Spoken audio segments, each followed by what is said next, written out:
I'm going to assume that you probably agree with this. It's tough being a father, and you gotta kids are raising children in a fast changing, very individual world, while at the same time you're having the responsibilities of providing them with the tools and the values to make the most of their lives. You talked to this a little bit about you got 4 kids, 4 little ones to worry about.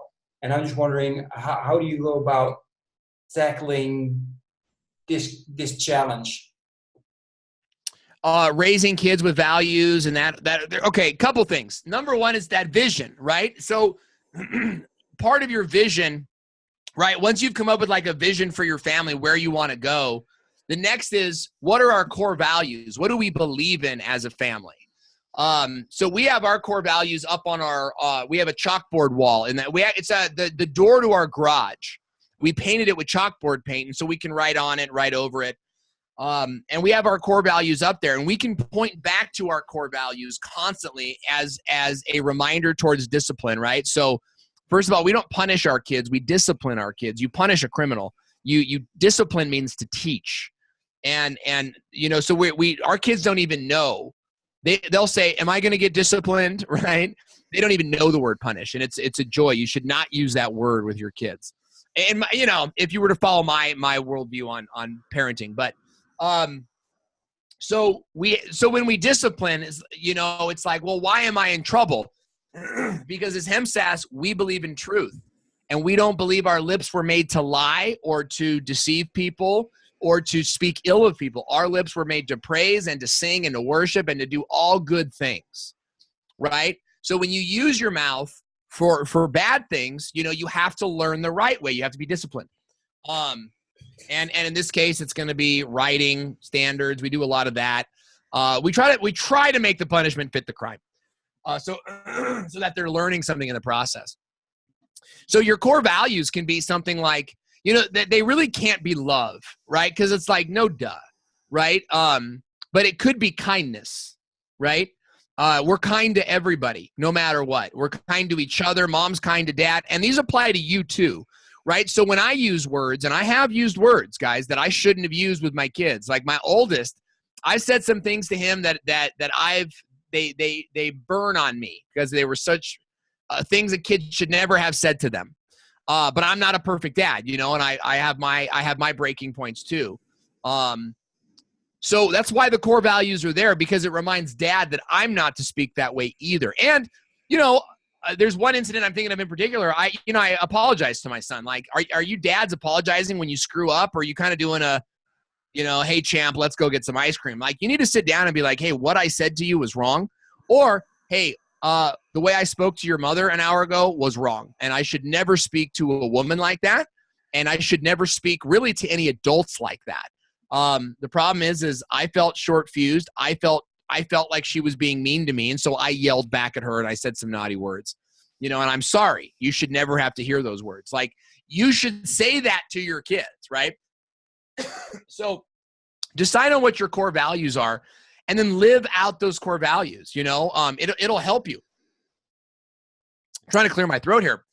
It'll help you in dealing with discipline. Well, should we discipline that? Should we not? What do we let go? What do we, based on your core values? Well, look, what he did was wrong, but it's not high on our list of core values. It was just kind of gross and rude, but, maybe just a little talking to without much discipline after that, that sort of thing. But if it's against the core values, it's like, well, it was a white lie, but it is a core value that Hemsaths believe in truth. So this needs to be disciplined. Look, so many parents out there are saying, let little white lies go. But a little white lie at 4 years old becomes, I'm going to sleep at a friend's house at 17 years old, right? It goes to, it becomes my dad can be deceived, right? We tell our kids, look, you can do whatever you want to do. You can sneak out of the house. You can use that kind of language. You can listen to this kind of music when you're not in this home. And there is nothing I could do to stop you. I would probably never even find out about it. But are you the type of person that wants to listen to music where women are spoken to this way, where men use this kind of language, where it's all about guns and fighting. Is that the kind of person that you are? That's what you want to listen to? Are you the type of person that wants to deceive your dad? Right? So imagine you come to me and you say, Dad, I'm having a problem with a bully at school. And I go, son, I don't even know if you're telling me the truth right now. And I can't help you because I never know if you're lying or not. So who do you want? We teach them, like, you were born very powerful. You could do so much stuff. But is that the kind of person that you are, right? And we go back to the core values. So having those values for your family, like, set up, like that's what you raise them on. And you take opportunities, man. Like, you never go to the gas station alone. You always take a kid with you, even if you have to put them in a car seat. And you start to teach them. And you drive them. And you say, hey, you know what, kid in the back baby seat? I'm going to raise you to be a good man. I'm going to raise you to be an amazing woman. And you're going to be so powerful and you're going to be so smart that everyone's going to want to work for you. Everyone's going to want to know what you do. And you're always filling up your kids and teaching them. Now with my 8-year-old, you know, like, I take him out. He's actually 7. I keep calling him 8 because he's so mature. But he's 7 years old, and I take him out and I said, hey, I said, if a grown man ever came to fight you, could you beat him up? Oh yeah, Dad, I would kick him and I would punch him. I said, let me ask you something. If you were really mad at me and you wanted to, like, fight me, I could probably still pick you up and throw you around, right? And he goes, yeah. And I said, so what do you think another grown man bigger than me is going to do to you?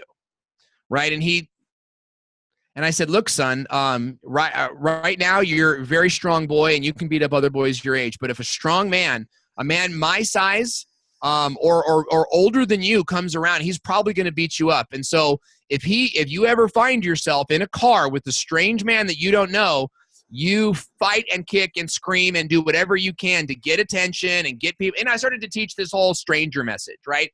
But my point is that it was that one-on-one time alone, that just on the way to 7-Eleven, right, to go get some soda for the family. It's like you take a kid with you and you instill those values. Right? So you clarify the values, then you instill them in these one-on-one. Never go to the gas station alone. Always take a kid with you and always be pouring into that kid. Hey, Ben, Ben, you're a great writer. You're a great drawer. You're great at crafts. You're going to be a great writer someday. What are some other things you want to be? And, I want to do this. You could do that. And here's some great things that you could do. And you're just living the dream with them. You're just expanding their mind. And Dad now is not the guy who said, you're never going to make it to the NBA. Dad is the only guy that believed that you would. And that's the dad that we aspire to be. Nice. That was awesome. I got quiet there. Great. I really appreciate that. That's a great message to all the fathers out there to really, use those times that you don't even think about. You go to gas, you just quickly, gas. It's easier if I go. It's easier if I go. Yeah, exactly. Taking the trash out. Oh, it's easier if I go. Kids got to put shoes on. Bring your son out there and let him walk in the rocks, man, if you're taking the trash out. But don't do it alone. Those are the moments. You teach him. I took my son to take the garbage out with no shoes on. I said, son, that's why you have flip-flops. Like, we bought you numerous pairs of flip-flops that you lose.